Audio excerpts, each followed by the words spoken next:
คนใหม่คนตอกออกโอ้ยพี่น้องเอ้ยเพิ่นเอาไม้มาลงตรงกลางมาเฮ็ดยังว่าล่ะไม้ไผ่มาเฮ็ดเป็นสวนเพิ่นว่าซั่น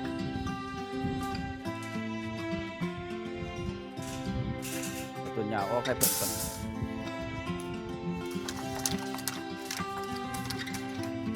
เดี๋ยวเอาไม้อยู่บ้านซูนมา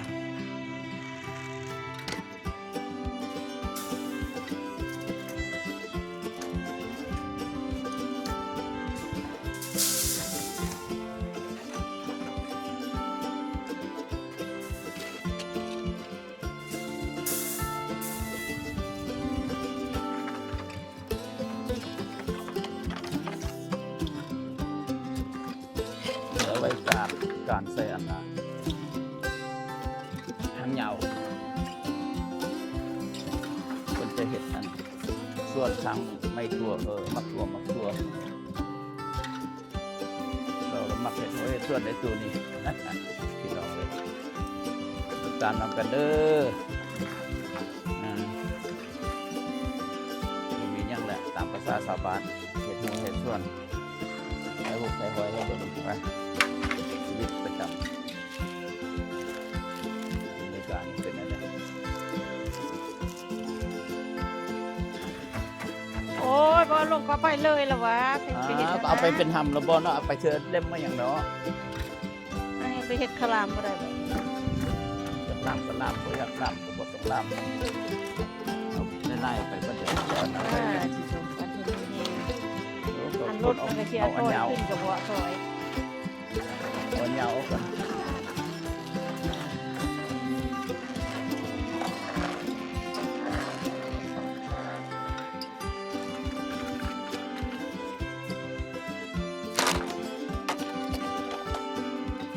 นี่แหละพี่น้อง ไม้ขลามนี่มันต้องตากแดด ก็ออก เฮ็ดเจ้าเลื่อยสิเฮ็ดขลามลงไปเข้าพวกบ่เป็นอยู่ได้นี่ ได้ไทยอยู่ เป็นขลาม ทางโน้นโคเรนาไม่ไทยไม่นอตายเด้อพี่น้องเลยอยู่ทางโน้นนะบ่คืออยู่หนองน้ำเลย ที่เฮ็ดขลาม โอ้ โต โหอุดมสมบูรณ์ทุกอย่างเลยเห็ดก็ได้กินนอก็ได้กินปลาก็ได้กิน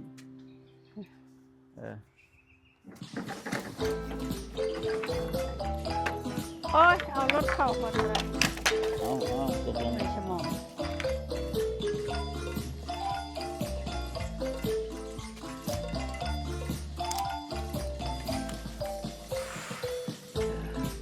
มันหิวคอเลย ก็คือแล้วแล้วผู้เหยา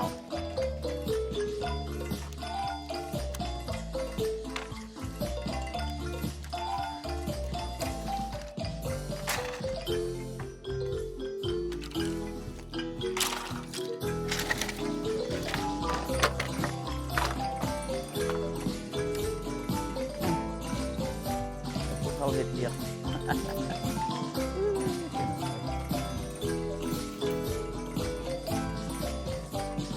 ชีวิตประจำวันพี่น้องยังไม่ได้อะไรงานมาเป็นด้วยฝากไว้นี่ให้เพื่อน ไป เนี่ย ก็จะเอารถออกเข้าไปมัน นะ เอารถเข้า แต่รถเข้าค่อยเข้า เออ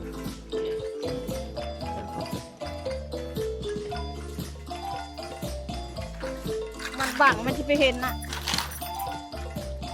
มันฟังงางแล้วโอ้ย โอ้คุณรถมันหลอกแล้ว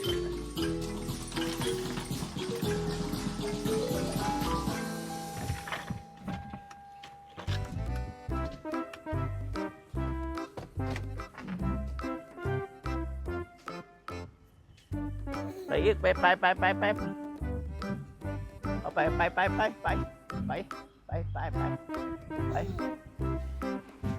โอเคได้ละพอรถไปให้ได้บอกไปยัก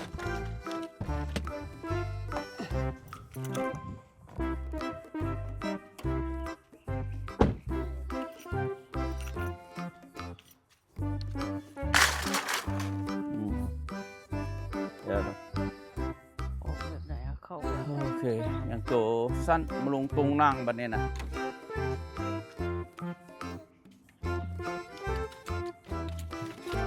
ฉันปรุงหัว อ้าวมันเป็นงาก็เป็นมาลงตุงนั่งแล้วเนาะ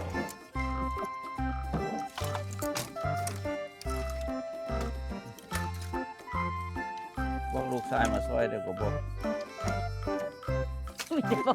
มีแต่บอกเอาไปทิมไปเลย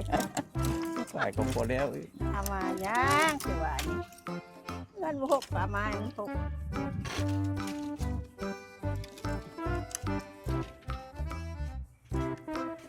อ๋อถึกใจเพิ่นซะพี่น้องเลยมาเก็ดส่วนเห็ดน่าได้เลยเนาะ เรียกตัวเองมาใส่เขาเนี่ยเองอยากคิด มีเวลาจะตอนนี้แล้วบ่นึงไปตึกเบ็ดบ่ได้งมซอยละ เองอยู่โบเป็น เอ้ย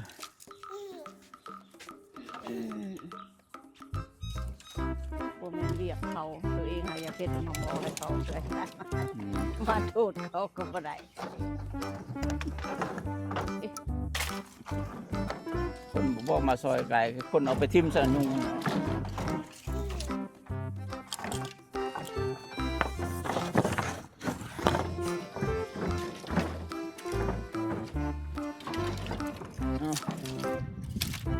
ได้เอ้ยช่วยกัน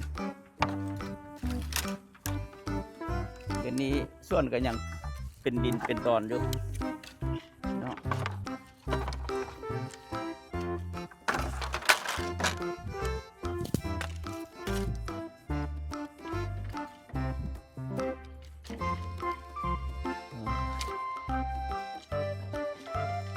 เอาไปซะน้อยได้นี่เอ้ยมันมักเคาะเคยจกนะ คลอกไม่สังคนว่ามักคลอกภาษายากปลาไปชิมความดึงกระดานลงไปกับคน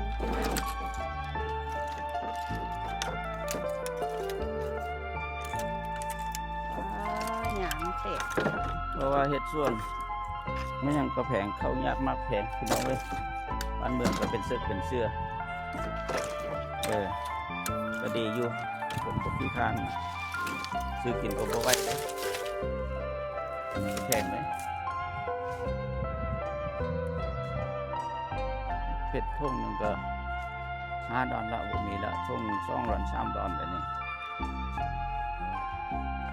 เฮ็ดไปสิละ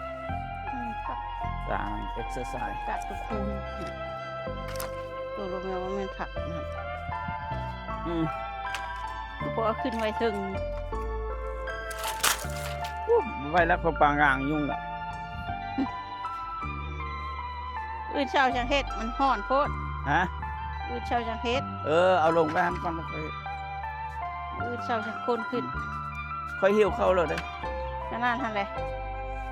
ไป หิ้ ครัว เข้า กิน แล้ว หมดแล้วบ่ รถนี่ก็อยู่ในรถนี่ว่าหมดต่อหมดไม่งั้นส่องคลอนี่ก็มา เคยให้กินข้าวเจ้า2-3 บ่นนะกินบ่ได้หมดวันที่สองกินหมดเลย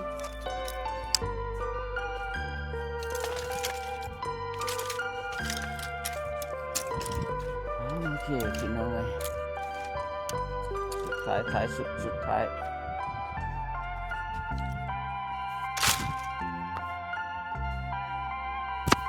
ไปแล้วแม่ไปเอาปากไปคั่ว ขอบใจสิติดตามเด้อพี่น้องเด้อ นี่ พุทธเอาเฮ็ดเวียด เอาปลาไปคั่วไป ฮะ เจ้าว่าเจ้าสิกินปลาเด้คั่วปลาเจ้าว่าสิเฮ็ดหมกหัว เฮ็ดได้ก็เฮ็ดดอก เชาะเก็ดมันแล้วมันหิวเขาแล้วค่อยกินข้าวเช้าหน่อย